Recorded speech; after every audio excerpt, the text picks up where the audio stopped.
tectonic shift is taking place in the Arab world. It's nothing to do with the temporary and patchable squabbles of princes or spoils or alliances. Neither has it any relevance to the two traditional bugbears of the Sunni Arab ruler, Iran and the Muslim Brotherhood.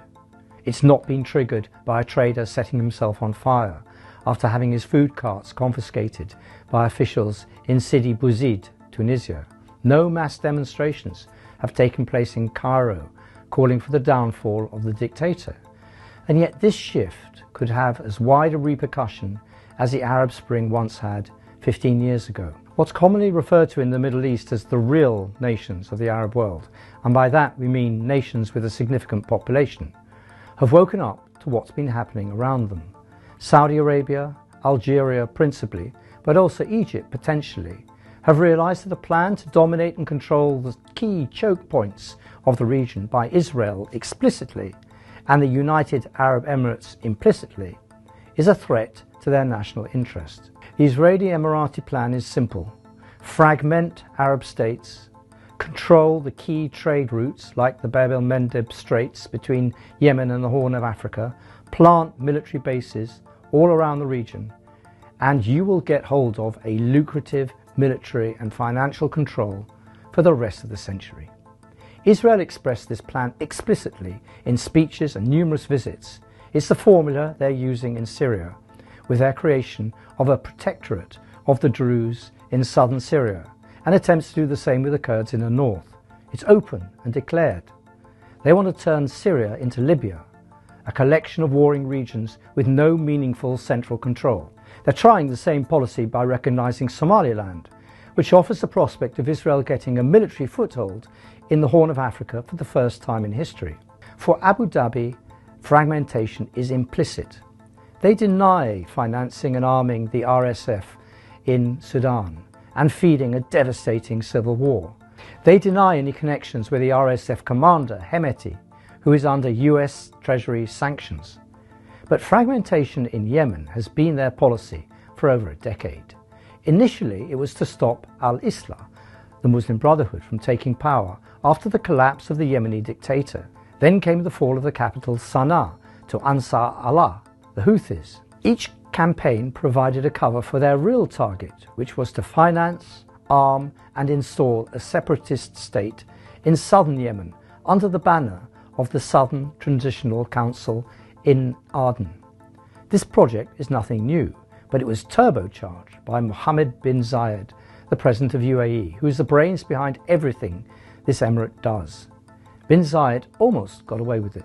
Abu Dhabi's policy of making the STC so military strong that it could declare itself an independent state that recognised Israel was on the point of becoming a reality. All the STC needed was to take over two sparsely populated but geographically large provinces in the east of the country, Al-Mahara and Hadramaut provinces, which account for nearly half of the territory of Yemen. But this is where bin Zayed made his fatal mistake. He went too far. He overreached himself.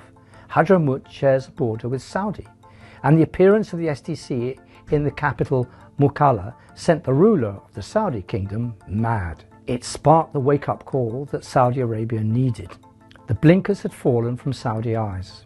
They felt they were being surrounded, and if they did not act now, the kingdom itself could be the next target of the fragmentation policy being enacted all around them. A country which for so long had conducted foreign policy slowly and behind bead curtains reached for the gun. The Saudis backed a counter-offensive by Yemeni forces loyal to the internationally recognized government to recapture Hadramaut and Al-Muhara.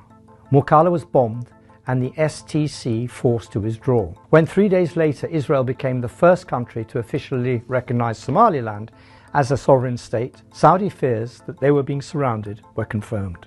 The fall of a decade of patient work by Abu Dhabi came within a matter of days. When Saudi bombed a shipment of weapons and vehicles in the port of Mukalla, it directly called out the UAE's role in arming the southern separatists.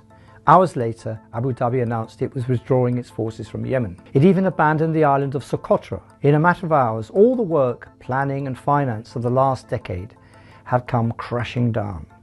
This is the way the Middle East changes. not by photo ops choreographed in the Oval Office, not by the statements of the US President Donald Trump that he'd changed 3,000 years of history, which was dismissed as ludicrous almost before he'd got the words out of his mouth, not by grand sounding but in reality deeply cynical pacts like the Abraham Accords, but by sudden and silent collapses. Idris al-Zubaydi, the leader of the STC, was accused of treason by the Presidential Leadership Council, of whom he and his followers were part. For 24 hours he went missing. Saudi Arabia has since accused the UAE of orchestrating a covert operation to extract al-Zubaydi from Yemen. It was the single worst day for little Sparta's dreams to dominate the region in living memory. Saudi social media, the licensed and highly controlled voice of the kingdom, went wild. One post featured a Saudi F-16 whizzing through the sky to the tune of a song in English, which went viral. The lyrics ran, "Whoever threatened us with lions in the lion's den, we stormed the den and found no one there. Ma'azi II, the nickname of the founder of the kingdom, King Abdulaziz, now applied to MBS, has no 40 lookalikes. He resembles only his grandfather and his father, Abu Fahd." And sedition, kindled by the accursed devil, was extinguished in its infancy by Ma'azi. These words do not need parsing. The message is all too clear. The devil is now MBZ. And that's how he's being described by its neighbour and former ally. This is a massive sea change, and I think it's a terminal one. It is telling that in the midst of Saudi's decisive action in Yemen, the Saudi king and crown prince called for the public Saudi national campaign to donate for Palestinians. It collected 700 million riyals and is still going. So the people who run the kingdom haven't changed. But what has changed is this: they have at last realised that the Emirati and Israeli regional plans are a threat to their own sovereignty and their own kingdom. And that is a red line for any Saudi ruling elite. MBZ knows he cannot mess with his neighbour. Saudi Arabia has a population of 35.5 million.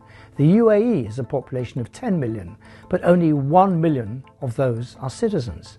End of story.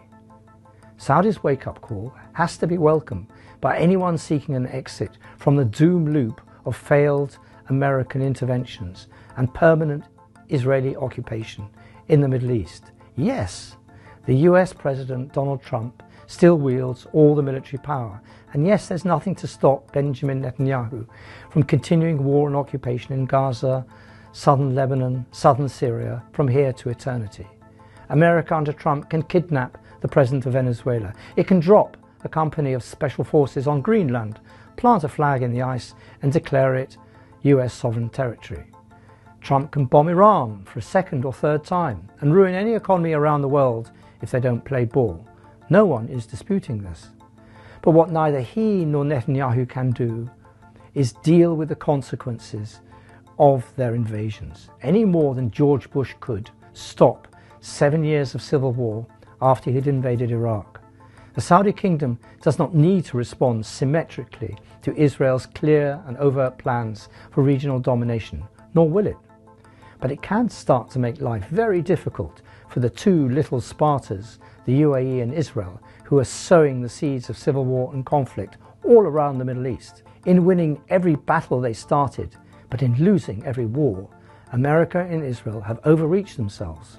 Trump's latest tweet that the Venezuelans can only buy American goods with money they generate from the oil that America is about to seize back from them is typical of a president crazed with power.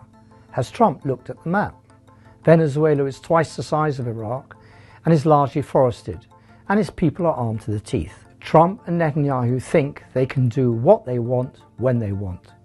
It's long past the time for an Arab leader to stand up to them and tell them they can't.